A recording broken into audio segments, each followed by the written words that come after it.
In previous session, I taught you about the concept of temperature and the various devices used to measure temperature.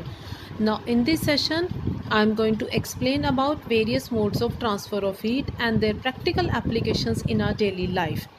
Now, first of all, try to understand the meaning of transfer of heat. This you can understand easily by doing one activity in your kitchen. Go to the kitchen, keep the pan on the flame. What will happen to the pan? It becomes hot. Why does it become hot? Because gets transferred from the flame to the pan. Similarly, now remove the pan from the fire. What will happen to the pan? It slowly cools down. Why? Because heat is transferred from the pan to the surroundings. Another activity also you can do, take some warm liquid in one container. Leave one steel spoon in that container. After a few minutes, you will observe that the spoon which you have kept inside the container, it has become hot. Why does it become hot? Because heat flows from a hotter object to a colder object. In fact, in all cases, heat flows from a hot object to the cold object. There are three methods of transfer of heat: conduction, convection, and radiation. Let's try to understand their meaning. First method is conduction. The process by which heat is transferred from the hotter end to the colder end of an object is called as conduction. To understand the method of conduction, one activity we can do: take a metal rod, fix some wax pieces on the rod nearly at equal distance. Fix this rod to a stand. Now start heating the other end of the rod. We will see that wax pieces begin to fall. Firstly, the wax piece which is near the flame falls down, then second, and so on. This diagram which is displayed on your screen, this diagram is showing the process of conduction. What is there in this method? In this method, there is a metal rod. On this metal rod, some iron nails are fixed. Some iron nails are fixed with the help of the wax. Now one end of the flame is heated. One end of the metal rod is heated with the help of the flame.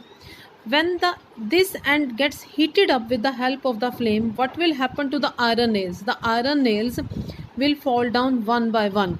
First, the iron nail which is at the first position, it will fall down, then second, and so on. So we can say that this method is of conduction. As you people have already learned that in solid molecules are tightly packed. Thus we can say this metal rod is also in the category of solids, and in the solid molecules are tightly packed, means they cannot move, they cannot change their position. The end of the rod which is being heated, the molecules they get heated up.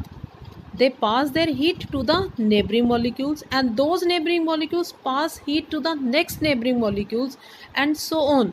In this way, the whole metal rod gets heated up, and this is the method of conduction. Another method, that is of convection. To understand the meaning of convection easily, again another activity we can do. The diagram which is displayed on your screen, we have taken round bottom flask, but any container you can take in your kitchen. Take a pan or any container you are having made up of metal. Put some liquid in that container, then drop few crystals of potassium permanganate, easily available from chemist shop. Easily you can get into that pan. Start heating the pan. What you will observe? You will observe the purple streaks of water will rise upward, and then they come outwards. The water after few minutes becomes uniformly purplish after some time. This circulation of liquid in this manner is called as convection current. Now related to this, there is one question: why hot water rises up? Because the hot water becomes lighter and cold water sinks because it is heavier than hot water. Again, to understand the meaning of convection, another activity, easy activity you can do. First of all, try to understand that conduction takes place in solids while convection takes place in fluids. And what are fluids? Liquids and gases both are in the category of fluids. In solids, molecules are tightly packed, while in fluids, liquids are less densely packed. Means they are away from each other. Regarding the arrangement of molecules, you have learnt in class 5 and 6. Thus, we can say that convection is a primary mode of heat transfer in fluids. Actually, when water is heated in this pan, what happens to the water? The water near the flame gets hot. Hot water rises up. Cold water from the sides move down towards the source of heat, and this process continues till the whole water gets heated up, and this method is called as convection. Another method we are going to learn about radiation. Means conduction takes place in solids, convection takes place in liquids and gases. Conduction also requires some medium for the transfer of heat. Convection also requires some medium, means molecules. They are in the need of molecules for the transfer of heat. Now think about one example. We are getting heat from the sun, and heat from the sun cannot reach us by the conduction or the convection, as there is no medium such as air in most of the parts of space between the earth and the sun. This I taught you in class 6 also, that in most of the parts of space between earth and sun there is no air. It means from the sun we are getting heat by another process, and that is called as radiation. It means it can take place whether a medium is present or not. Try to understand this method also by doing another activity. A hot utensil which is kept away from the flame cools down. Why does it cool down? As it transfers heat to the surroundings by the radiation. Our body also gives heat to the surroundings and receives heat from it by radiation. Now this is a definition of radiation. What is radiation? The process in which heat is transferred by then think that how are we getting heat? If no molecules are present, no air is present, it means heat is transferred by the electromagnetic waves such as light, infrared radiations. This process does not require any medium. Try to create some difference between conduction, convection and radiation. Conduction takes place in solids, convection takes place in liquids and gases. Both they need medium. But the radiation, how are we getting heat by the method of radiation? With the help of some electromagnetic waves. We are not in the need of any medium. Now, based upon this, there is one question: why do we use umbrella when we go out in sun, especially during the summer season? First of all, try to understand one concept, that all bodies radiate heat. When this heat falls on some object, what will happen to the heat? Some of the heat will get absorbed and some heat will get transmitted. That's why we are advised to use an umbrella, because sun rays, they contain harmful radiations such as ultraviolet radiations, which are harmful for our skin also. Using an umbrella reduce the risk of direct contact to sunlight. That's why we are advised to use umbrella. Another diagram is displayed on your screen to show all the three methods: conduction, convection and radiation. Look at the method of conduction. Land gets heated up by the method of conduction, and it means when the land gets heated up, the air above the land gets warm. This warm air rises up, by which method? This is called as convection. Look at the image of sun. We are getting heat from the sun, or land is also getting heat from the sun. This water is also getting heat from the sun, by which method? This method is called as radiation. There is another diagram displayed on your screen to show the process of conduction, convection and radiation. In this pan, what we are doing? We have taken water in a pan. This water is heated with the help of the flame. Now conduction. Look at the method of conduction. This pan gets heated up. By which method? By the method of conduction. Thus we can say that heat is transferred from the hotter object to the colder object. By which method? By the method of conduction. In this pan, water is present. Look at the arrows indicating the direction of movement of molecules inside the pan. Hotter molecules, they are moving upwards, while the colder molecules, they are coming downwards. It means the water inside the pan is getting heated up by the method of convection, by the movement of molecules. Look at the method of radiation. This flame is not heating the pan. Some heat is also being radiated from this flame to the surroundings. Thus we can say that this which method is taking place, radiation, energy that is radiated or transmitted in the form of rays or waves or particles. Now, based upon the method of convection, some practical applications are there.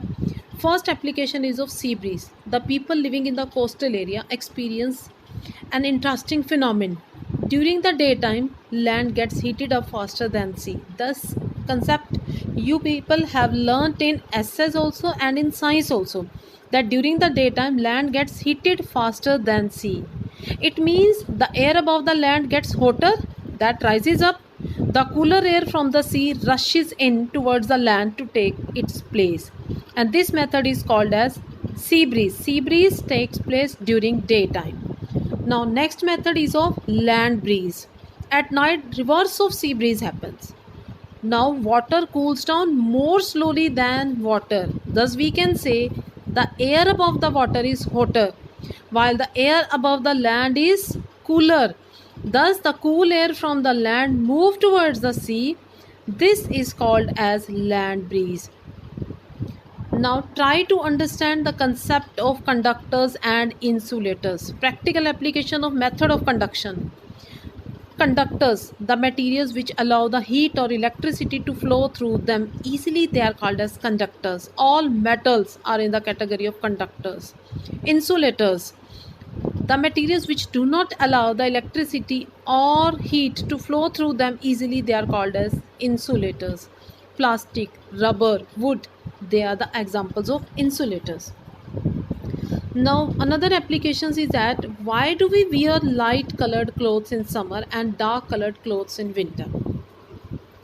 One answer we can give, that light colored clothes, they radiate most of the heat during the summer season and we feel cool, means they absorb less heat, while the dark colored clothes, they absorb more heat. That's why we prefer to wear dark colored clothes in winter season. To understand this concept also, one activity can be done by you people easily at your home. To do this activity, you have to take two pans, one of black color, other of white color. Pour equal amount of water in them. Leave both the pans in the sunlight for 1 hour.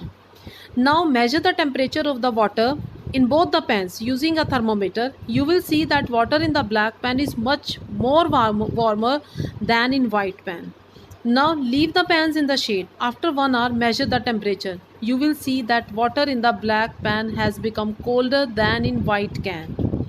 This indicates that black color is a good absorber of heat as well as it radiates heat faster.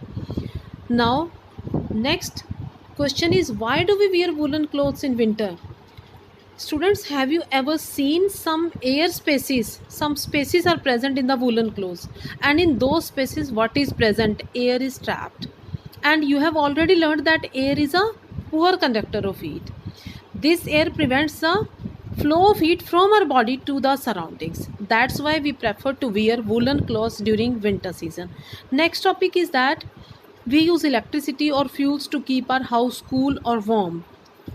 Now it is possible to construct buildings that are not much affected by the heat or cold outside. Suppose the weather is very hot, the buildings, they become very hot.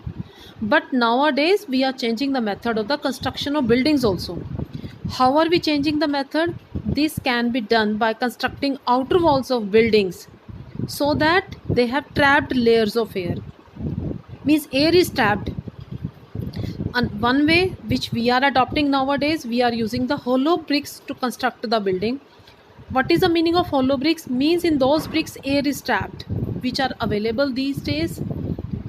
Thanks and have a nice day.